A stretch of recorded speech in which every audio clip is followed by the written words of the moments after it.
욥기 6장입니다.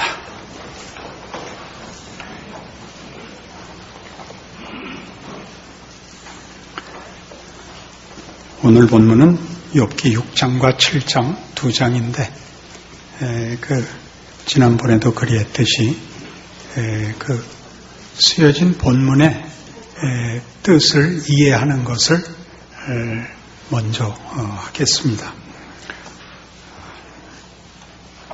욥이 대답하여 이르되 나의 괴로움을 달아보며 나의 파멸을 저울 위에 모두 놓을 수 있다면 바다의 모래보다도 무거울 것이라. 그러므로 나의 말이 경솔하였구나. 전능자의 화살이 내게 박힘에 나의 영이 그 독을 마셨나니 하나님의 두려움이 나를 엄습하여 치는구나. 들나귀가 풀이 있으면 어찌 울겠으며 소가 꼴이 있으면 어찌 울겠느냐. 싱거운 것이 소금 없이 먹히겠느냐? 닭의 알 흰자위가 맛이 있겠느냐? 내 마음이 이런 것을 만지기도 싫어하니 거리는 음식물같이 여김이니라. 욥기의 본문들은 전부 좀 도움을 받지 않으면 무슨 얘기를 하는지 모르게 왔다 갔다 해 보입니다. 이제 본문을 우선 이해하게 하도록 풀고 그리고 오늘의 중요한 내용을 다룰 작정입니다. 나의 괴로움을 달아보면 나의 파멸을 저울 위에 모두 놓을 수 있다면 얼마나 내가 힘이 든가 하는 소리입니다. 바다의 모래보다도 무거울 것이라. 그러므로 나의 말이 경솔하였구나. 여기서 경솔했다는 것은 자책하는 것이 아니라 너무 힘들어서 비명이 그냥 부지불식간에 튀어나왔구나, 그런 뜻입니다. 전능자의 화살이 내게 박힘에 나의 영이 그 독을 마셨나니 하나님의 두려움이 나를 엄습하여 치는구나 해놓고 왜 들나귀, 그다음에 소, 싱거운 것, 닭의 달걀의 흰자위는 왜 나오느냐 하면 맛에 관한 것입니다. 전능자의 화살이 내게 박혀 나의 영이 그 독을 마셨습니다. 쓴 맛을, 독을 마신 것입니다. 그래서 나귀가 울고 소가 우는 것은 배고파서 울지 그냥 울겠느냐? 내가 왜 비명을 질렀겠느냐? 싱거운 것이 소금 없이 먹히겠느냐? 닭의 알 흰자위가 맛이 있겠느냐? 내가 독을 마셨다. 그래서 비명이 터져 나오는 것이다, 그겁니다. 3장 20절에 가시면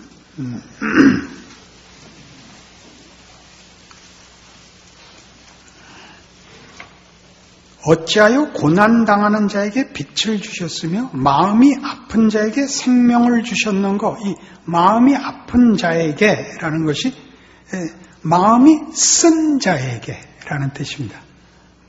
마음의 맛이 쓴 자에게 맛에 관한 것입니다. 그러니까 지금 욥이 하는 하소연들은 다 감당할 수 없는 고난, 고통, 이해할 수 없는 환난에 관한 비명을 말하고 있습니다. 6장 8절로 오셔서 나의 간구를 누가 들어줄 것이며 나의 소원을 하나님이 허락하시랴. 이는 곧 나를 멸하시기를 기뻐하사 하나님이 그의 손을 들어 나를 끊어버리실 것이라. 누가 내 소원을 들어줄 것이냐? 하나님이 들어주시면 얼마나 좋으랴. 곧 나를 빨리 죽여주시옵소서. 이렇게 되는 겁니다. 그러할지라도 내가 오히려 위로를 받고 그칠 줄 모르는 고통 가운데서 기뻐하는 것은 내가 거룩하신 이의 말씀을 거역하지 아니하였음이라. 욥이 그가 당하는 고통이 하나님 앞에 잘못하여 당하는 고통은 아니라고 끝까지 이 부분은 욥이 자신 있게 주장을 합니다. 우리 지난 시간에도 확인했듯이 친구들은 네가 고난을 당하는 걸 보면 그것은 하나의 형벌이다. 네가 잘못해서 당하는 벌이다. 욥은 그렇지 않다. 우리 다시 돌아가서 욥과 친구의 싸움에서 우리가 분명히 해둘 것은 친구들은 그렇게 믿고 있는 이유가 저들의 질서 체계는 인과응보의 체계 속에서 모든 것을 이해하고 설명하려 드는 것이고, 욥은 시작부터 어떤 사람으로 등장을 했죠? 무흠한 자, 완벽한 자로 애초부터 설정이 되었다는 걸 잊으시면 안 됩니다. 그런데 이 고난이 지금 닥치고 있으니까 내가 죽기를 바라고 있지만 내가 잘못을 해서 죽겠다는 것 아니고 너무 내가 당하는 고통이 심해서 죽여달라는 것이다 이겁니다. 그러니까 이 부분이 욥기의 핵심입니다. 그가 당하는 고통이 무엇인가? 왜 생겼는가? 왜 하나님이 그렇게 하셨는가? 여기가 핵심이지 친구들은 자꾸 잘못 짚는 겁니다. 네가 잘못했기 때문이다. 그러니까 이 부분이 필요 없는 것은 아닙니다. 도덕 질서의 견고함이라는 것은 신앙에 있어서 제1차 틀입니다. 그것은 가장 기본적인 틀입니다. 도덕 질서라는 것은. 그러나 그것이 전부는 아니라는 것이 욥기지요. 이어나가죠. 11절. 내가 무슨 기력이 있기에 기다리겠느냐? 내 마지막이 어떠하겠기에 그저 참겠느냐? 나의 기력이 어찌 돌의 기력이겠느냐? 나의 살이 어찌 노쇠겠느냐? 내가 왜 더 참아야 되느냐? 라는 얘기는 그 엘리바스가 그 세 친구 중에 맨 첫 번째로 입을 연 엘리바스가 계속 욥에게 이걸 요구했거든요. 5장 2절 보시겠어요? 5장 2절. 분노가 미련한 자를 죽이고 시기가 어리석은 자를 멸하느니라. 네가 어렵고 화가 나니까 생각 없이 짓거리면 안 된다. 이것도 이미 해놨고, 그다음에 4장 3절에 보시면 보라, 전에 네가 여러 사람을 훈계하였고 손이 늘어진 자를 강하게 하였고 넘어지는 자를 말로 붙들어 주었고 무릎이 약한 자를 강하게 하였거늘 너도 옛날 이 도덕 질서 속에 있지 않았느냐? 네가 그것으로 남을 경계도 하고 교훈도 하지 않았느냐? 왜 너한테 이 일이 벌어지니까 너는 쩔쩔매냐? 하는 데 대한 답입니다. 5장 17절에서는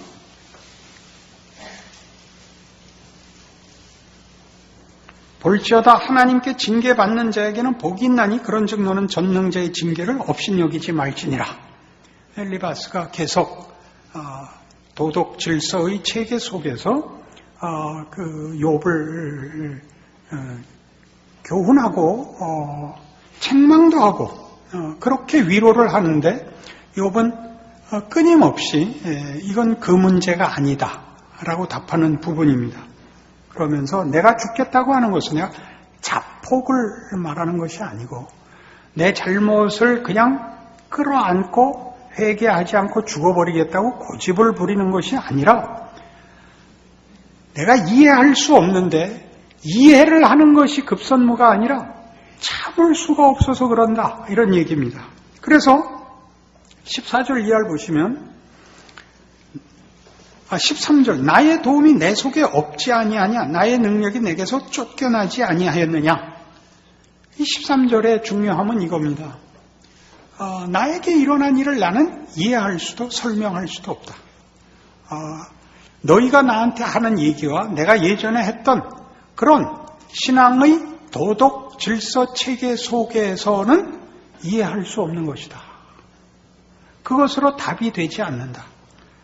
나의 도움이 내 속에 없지 아니하냐. 나의 능력이 내게서 쫓겨나지 아니하였느냐. 쉽게 이런 얘기입니다. 법은 뭐죠? 법은 외적 강제력입니다. 외적 강제력. 사회의 질서를 유지하기 위한 외적 강제력이 법입니다. 도덕은 내적 강제력이죠.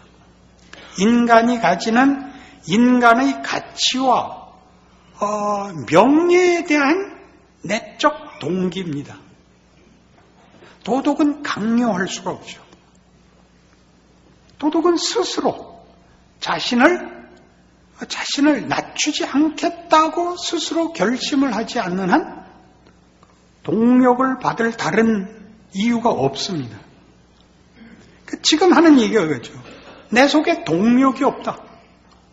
지금 일어난 일은 내가 어떻게 이해할 수 없고 왜 그런지 어떻게 해야 되는지 모를 일이 벌어졌기 때문에 내 속에 답을 찾을 수가 없다. 그러니 내가 죽겠다고 하는 것을 너희는 탓하지 마라. 이렇게 얘기하는 것입니다. 낙심한 자가 비록 전능자를 경외하기를 저버릴지라도 그의 친구로부터 동정을 받느니라. 내 형제들은 개울과 같이 변덕스럽고 그들은 개울의 물살같이 지나가는구나. 지나가느나 얼음이 녹으면 물이 검어지며 눈이 그 속에 감추어질지라도 따뜻하면 마르고 더우면 그 자리에서 아주 없어지나니 대상들은 그들의 길을 벗어나서 삭막한 들에 들어가 멸망하느니라. 대마의 떼들이 그것을 바라보고 스바의 행인들도 그것을 사모하다가 거기 와서는 바라던 것을 부끄러워하고 낙심하느니라. 이거 어디로 갔는지 모를 얘기가 튀어나왔죠. 물은 마르더라. 너희는 내가 낙심해서 하나님이 나를 버리고 나에게 답하지 않아서 내가 쩔쩔매고 있었더니 너희는 친구였던 최소한의 책임, 친구된 책임을 버리고 잘도 와서 정죄하는구나. 말라버린 물 같구나. 얼음이 녹아서 말라버린 것 같고 그 자리도 없어져서 그 대상들, 사막의 길을 가는 그 큰 장사하는 자들이 사막을 가면서 물을 찾지요.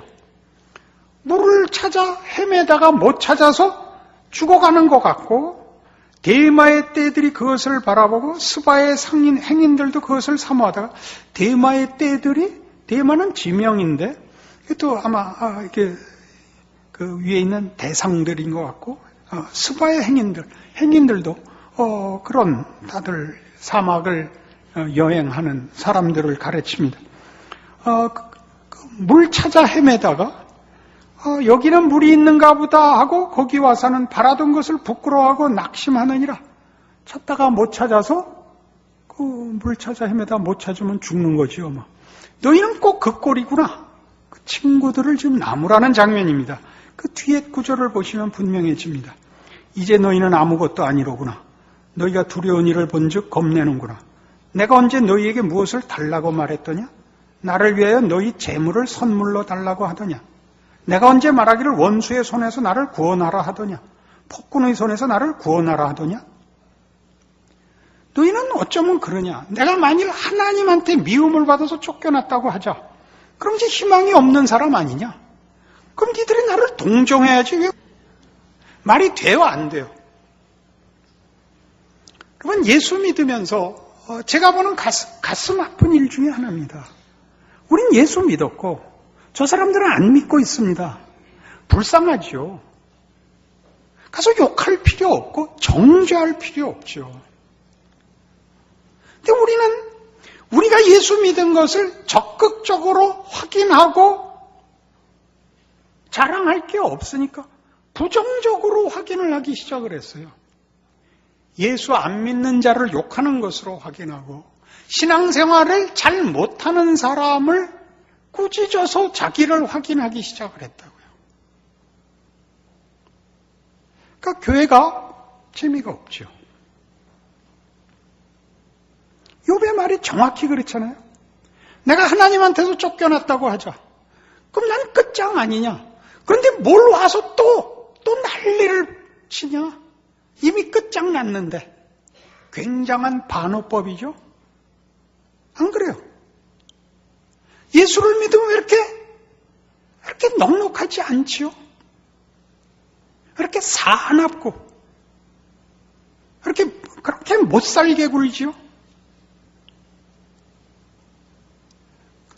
욥의 친구의 말들이 틀린 거 없지만 맞지도 않지요? 욥이 당하는 억울함을 기억하셔야 돼요. 그래서 신앙생활을 하면 욥의 이 말에 대해서 자신을 돌아봐야 돼요. 나의 신앙은 무엇으로 내용하고 있고 스스로 확인하고 있는가? 내 신앙의 동력, 내 안의 공감, 자랑이 무엇인가 확인을 해야 돼요. 내게 가르쳐서 나의 허물된 것을 깨닫게 하라. 내가 잠잠하리라. 옳은 말이 어찌 그리 고통스러운고 너희의 책망은 무엇을 책망함이냐. 너희가 남의 말을 꾸짖을 생각을 하나 실망한 자의 말은 바람에 날아가느니라. 너희는 고아를 제비 뽑으며 너희 친구를 팔아넘기는구나. 이제 원하건대 너희는 내게로 얼굴을 돌리라. 내가 너희를 대면하여 결코 거짓말하지 아니하리라. 너희는 돌이켜 행악자가 되지 말라. 아직도 나의 의가 건재하니 돌아오라. 내 혀에 어찌 불의한 것이 있으랴. 내 미각이 어찌 속임을 분간하지 못하랴. 야, 내가 비명 지르는데 와서 왜 그러냐. 나 좀 봐다오. 내가 비명을 지르고 내가 절규를 하는데 와서 말이 어법이 맞느니 문법이 맞느니 맞춤법이 맞느니 할 필요가 뭐가 있냐. 게다가 내가 틀리지 않았다. 너희가 틀렸다. 너희가 꼬집는 것 나 거기서 틀리지 않았다. 도덕 질서에서 내가 벗어나지 않았다. 그것으로 인하여 하나님 앞에 이 형벌 받는 것 아니다. 이 고통이 왜 왔는지 무엇 때문인지 뭘 하시려고 그러는지 사실 나도 모른다. 그러나 너희보다는 내가 더 많이 안다. 그렇게 얘기하는 겁니다. 잘못하다가 기본 틀만 깨놓고 고급한 틀로는 못 가면 큰일이에요. 그렇게 하기 없게 해요. 도덕 질서라는 분명한 제1차 틀이 있어요. 그러나 더 나가야 되는 거예요. 그래서 이제 7장. 이 땅에 사는 인생에게 힘든 노동이 있지 아니하겠느냐. 그의 날이 품꾼의 날과 같지 아니하겠느냐. 종은 저녁 그늘을 몹시 바라고 품꾼은 그의 싹을 기다리나니 이와 같이 내가 여러 달째 고통을 받으니 고달픈 밤이 내게 작정되었구나. 내가 누울 때면 말하기를 언제나 일어날까 언제나 밤이 갈까 하며 새벽까지 이리 뒤척 저리 뒤척 하는구나. 내 살에는 구더기와 흙덩이가 의복처럼 입혀졌고 내 피부는 굳어졌다가 터지는구나. 나의 날은 배틀의 북보다 빠르니 희망 없이 보내는구나. 내 생명이 한낮 바람 같음을 생각하옵소서. 나의 눈이 다시는 행복을 보지 못하리이다. 나를 본 자의 눈이 다시는 나를 보지 못할 것이고 주의 눈이 나를 향하실지라도 내가 잊지 아니하리이다.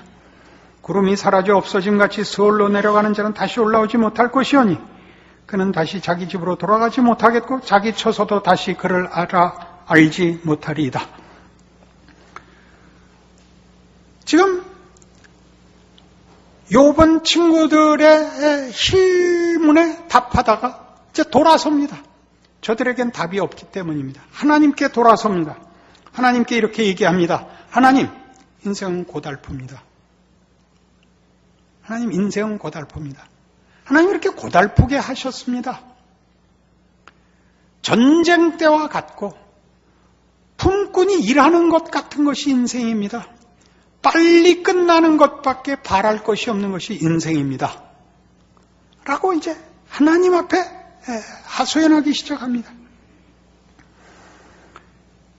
그러니 빨리 이 고통을 끝내주십시오. 끝장을 보여주십시오. 11절 그런즉 내가 내 입을 금하지 아니하고 내 영혼의 아픔 때문에 말하며 내 마음의 괴로움 때문에 불평하리이다. 우리 아까 나왔던 거예요. 6장 처음에 2절에 나의 괴로움을 달아보며 나의 파멸을 저울 위에 모두 놓을 수 있다면 바다의 모래보다도 무거울 것이라. 그러므로 나의 말이 경솔하였구나. 지금 7장 11절 그런즉 내가 내 입을 금하지 아니하고 내 영혼의 아픔 때문에 말하며 내 마음의 괴로움 때문에 불평하리이다. 경솔히 말하고 불평하는 것 다 너무 힘들어서 입을 닫고 있을 수가 없습니다. 그러는 겁니다. 여러분 지금 무슨 내용이 어디까지 진전된 것이 아닙니다. 알 수 없는데 하나님이 이 고통을 너무 심하게 욥에게 누르셔서 입 다물고 참을 수가 없습니다. 중요한 겁니다. 그가 참을 수 있었으면 결단코 그의 첫 번째 틀을 깨고 두 번째로 진입하지 못했을 것입니다. 괴로운 일입니다. 그러나 복된 일이고 욥기의 가치입니다. 더 있습니다. 신앙생활은 다만 죄 짓지 않는 걸로 끝나지 않습니다. 다만 유능한 걸로 끝나지 않습니다. 그것보다 훨씬 큽니다. 욥기가 그것을 우리에게 가르치고 있죠. 12절, 내가 바다니까, 바다 괴물이니까 주께서 어찌하여 나를 지키시나이까. 이게 바다나 바다 괴물, 다른 식으로 표현하자면 용이라고 얘기할 수 있습니다. 바다나 바다 괴물이라는 것은 세상의 혼돈과 재앙의 기원인 존재, 세상의 혼돈과 재앙을 일으키는 존재라는 뜻입니다. 내가 바다니까, 바다 괴물이니까 주께서 어찌하여 나를 지키시나이까. 내가 무슨 사고를 칠까봐 걱정을 하십니까? 나 같은 게. 내가 뭐라고? 주께서 꿈으로 나를 혹시 내가 말하기를 내 잠자리가 나를 위로하고 내 침상에 내 수심을 풀리라 할 때 잠을 자면 고통의 시간이 잠깐 잊어지잖아요. 잠이라도 좀 자서 넘어가려고 그러면 꿈으로 쳐들어온다는 거예요. 주께서 꿈으로 나를 놀라게 하시고 환상으로 나를 두렵게 하시나이다. 이러므로 내 마음이 뼈를 깎는 고통을 겪느니 차라리 숨이 막히는 것과 죽는 것을 택하리이다. 내가 생명을 싫어하고 영원히 살기를 원하지 아니하니 하오니 나를 놓으소서. 내 날은 헛것이니이다. 죽게 놓아두십시오. 하나님, 인생은 고달픕니다. 그리고 하나님은 거기서 우리를 면제시켜 주려는 것 같지 않습니다. 이건 욥기에서만의 주제가 아닙니다. 우리가 로마서 5장을 찾아가 보면 여러분 잘 아시는 로마서 5장 1절 이하의 이 중요한 주제들,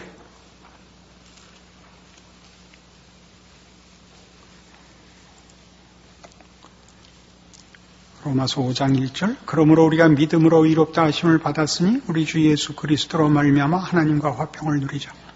또한 그로 말미암아 우리가 믿음으로 서 있는 이 은혜에 들어감을 얻었으며 하나님의 영광을 바라고 즐거워하느니라. 하나님과의 화목, 믿음으로 말미암는 구원과 영광의 미래 사이의 현재를 3절에 다만 이뿐 아니라 우리가 환난 중에도 즐거워하나니 이는 환난은 인내는 연단은 소망을 이루는 줄 알미로라 라고 성경은 묘사하고 있습니다. 유명한 사람의 말인데 지금 그 저자가 기억이 안 납니다. 기독교는 고통을 면제시키는 것에 관심이 없다.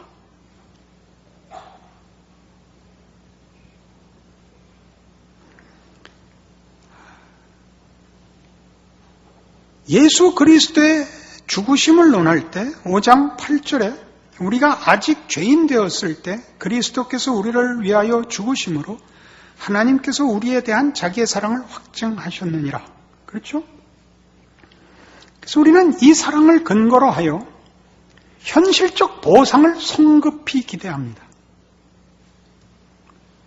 우리가 아직 죄인 되었을 때 그 아들을 우리를 위하여 보내시고 죽이실 수 있다면 현실의 어떤 문제에 대해서도 로마서 8장에 나오는 것 같이 그 아들을 주시니가 어찌 그 아들과 함께 모든 것을 은사로 주지 아니하시겠느냐. 그 따라 나오게 되어 있죠. 그러나 9절 보시면 그러면 이제 우리가 그의 피로 말미암아 의롭다 하심을 받았으니 더욱 그로 말미암아 진노하심에서 구원을 받을 것이니 곧 우리가 원수 되었을 때 그의 아들의 죽으심으로 말미암아 하나님과 화목하게 되었은즉 화목하게 된 자로서는 더욱 그의 살아나심으로 말미암아 구원을 받을 것이니라. 그뿐 아니라 이제 우리로 화목하게 하신 우리 주 예수 그리스도로 말미암아 하나님 안에서 또한 즐거워하느니라. 이것이 왜 필요하죠? 이 환난을 예수의 죽음으로 시작한 구원과 영광된 약속의 사이를 우리를 승리케 하기 위하여 부활하사 하늘 보좌 우편에 앉으신 살아나신 예수 그리스도의 개입으로 이기느니라 라고 말을 해야 될 만큼 신앙의 현실은 어렵다는 얘기입니다.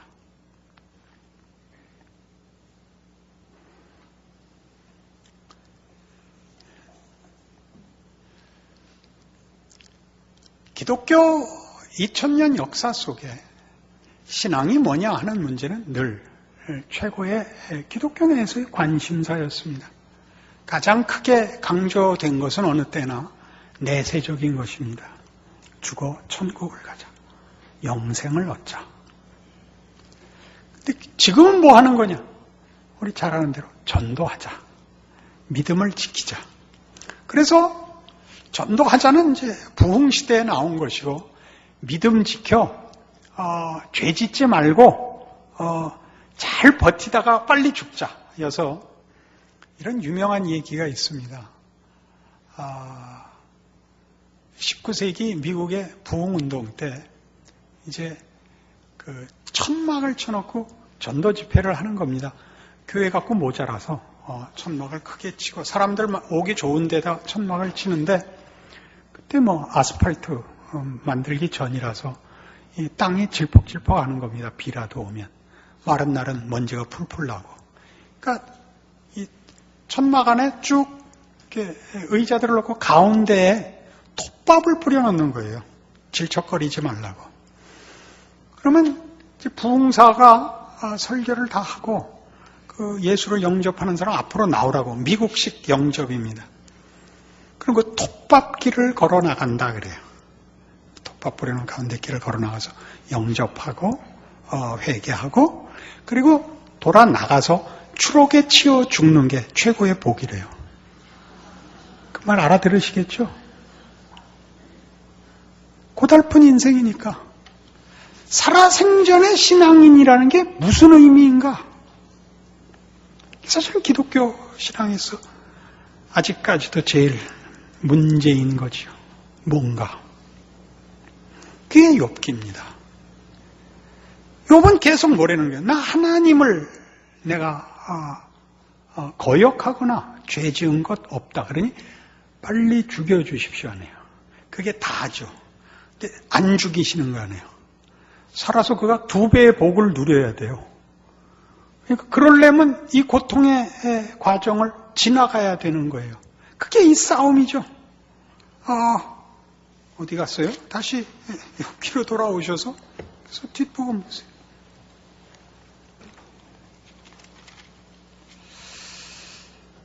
7장 16절. 이러므로 내 마음이 뼈를 깎는 고통을 겪느니 차라리 숨이 막히는 것과 죽는 것을 택하리이다. 내가 생명을 싫어하고 영원히 살기를 원하지 아니하오니 나를 놓으소서. 내 날은 헛것이니이다. 그러면서 그가 죽어야 되는 이유에 이런 희한한 토를 붙여요. 사람이 무엇이기에 주께서 그를 크게 만드사 그에게 마음을 두시고 아침마다 권징하시며 순간마다 단련하시나이까. 주께서 내게서 눈을 돌이키지 아니하시며 내가 침을 삼킬 동안도 나를 놓지 아니하시기를 어느 때까지 하시리이까. 사람을 감찰하시는 이여 내가 범죄하였던들 주께 무슨 해가 되오리까. 어찌하여 나를 당신의 관역으로 삼으셔서 내게 무거운 짐이 되게 하셨나이까. 주께서 어찌하여 내 허물을 사하여 주지 아니하시며 내 죄악을 제거하여 버리지 아니하시나이까. 내가 이제 흙에 누우리니 주께서 나를 애써 찾으실지라도 내가 남아있지 아니하리이다. 욥이 할 수 있는 선택은 이거밖에 없죠. 답은 없고 이해할 수도 없고 죄 짓지 않고 빨리 죽는 수밖에 다른 답이 보이질 않습니다. 근데 이 사람이 무엇이기에 주께서 그를 크게 만드사 그에게 마음을 두시고 아침마다 권징하시며 순간마다 단련하시나이까. 이게 중요한 구절입니다. 시편 8편에 가보시죠.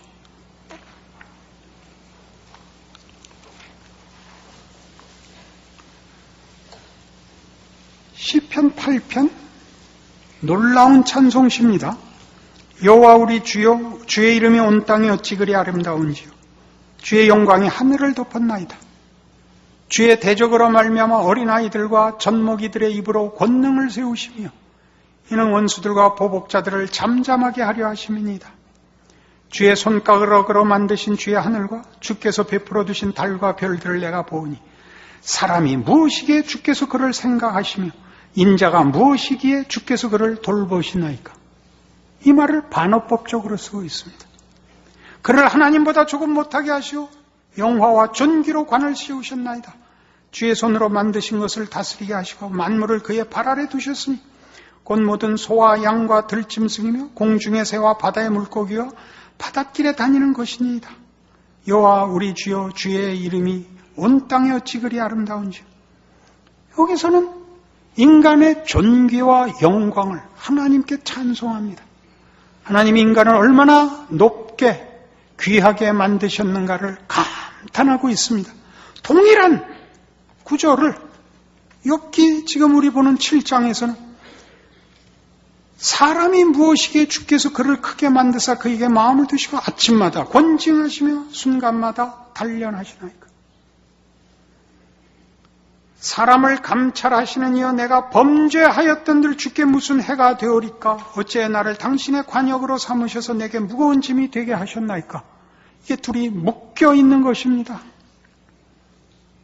이것이 짐이 되는 때가 있죠. 쉽게 살게 해주십시오. 해 끼치지 않고 손가락질 받지 않고 착하고 명예롭게 살다가 죽어 하나님 나라에서 영원한 복락을 누리게 하옵소서. 그렇게는 못한다. 욥기입니다. 그 정도로 내가 너희를 만들지 않았다. 그 내용이 우리의 것이 되기까지는 우리가 도덕적 질서 체계에서는 공감했던 것. 인간은 짐승과 다르다. 이 정도는 돼야 된다를 공감했다면 이제 욥기를 따라가면서 우리는 그 이상의 하나님, 사람이 무엇이기에 하나님이 이런 존귀로 관을 씌우셨습니까? 라는 공감과 항복을 받아내기 위한 하나님의 인도하심에 동참해야 되는 것입니다.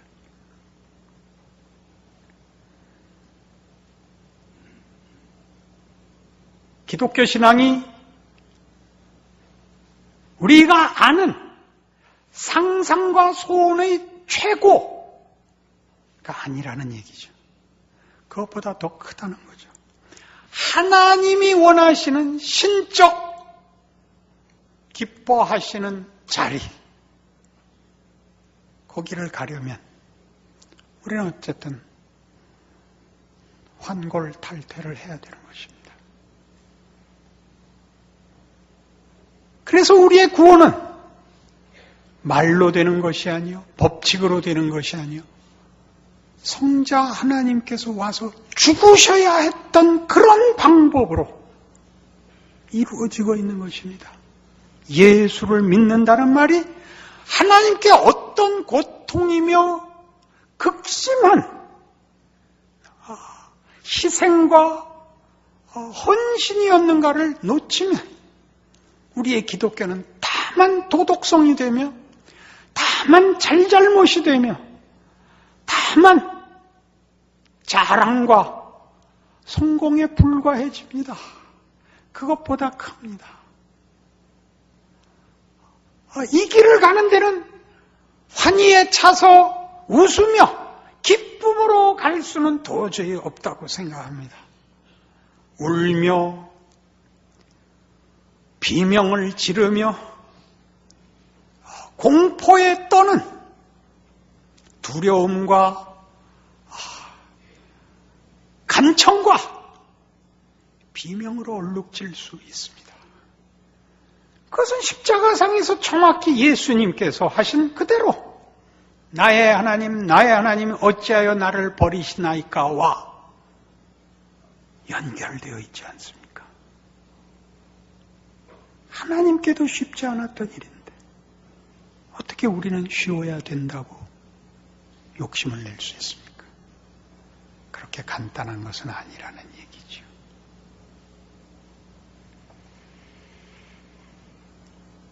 나이가 들면 얻는 커다란 지혜가 하나 있죠. 겁날 게 없는 겁니다. 왜냐하면 이미 다 뺏겼거든요. 건강도, 영화도, 어떤 성공도, 능력도 다 지나가고 죽음 앞에 서면 인생이 짧다는 것과 인간이 별것 아니라는 것을 알게 됩니다. 내일 아침 눈을 뜨면 아마 천국일지 모릅니다. 그러니 오늘 내가 겁낼 것이 없습니다. 이걸 치열하게 각오하고 힘을 다하여 가는 것이 아니라 하나님이 그리하십니다. 주께서 겟세마네 동산에서 하신 기도를 기억하십시오. 아버지여 할만하시거든 이 잔을 내게서 비켜 주시옵소서. 욥의 기도와 하나도 다를 것이 없습니다. 그리고 우리 모두의 신앙의 현실이 그러합니다. 하나님이 외면하셔서가 아니라 우리 기도에 응답을 안 하셔서가 아니라 값싼 구원으로 그치지 않기로 하신 덕분에 고단한 인생을 살 수밖에 없고 그것이 우리에게 명예요 자랑이라는 것을 감격하는 날이 올 것이라고 예수의 부활로 증언하고 있습니다. 초대교회를 시작한 예수의 부활, 성령 강림, 그것이 모든 신자들이 생애 속에 당연히 있어야 할 것 아닙니까? 그 울부짖음과 눈물과 한탄과 공포와 절망이 그리고 반전된 승리와 기적과 놀라운 탄성이 없다면 그것이 무슨 예수를 믿는 것이겠습니까? 동호회죠. 그러지 마십시오. 예수를 믿는다는 말의 무게를, 영광을 성경대로 순종하기로 결단하십시오. 기도하십시다.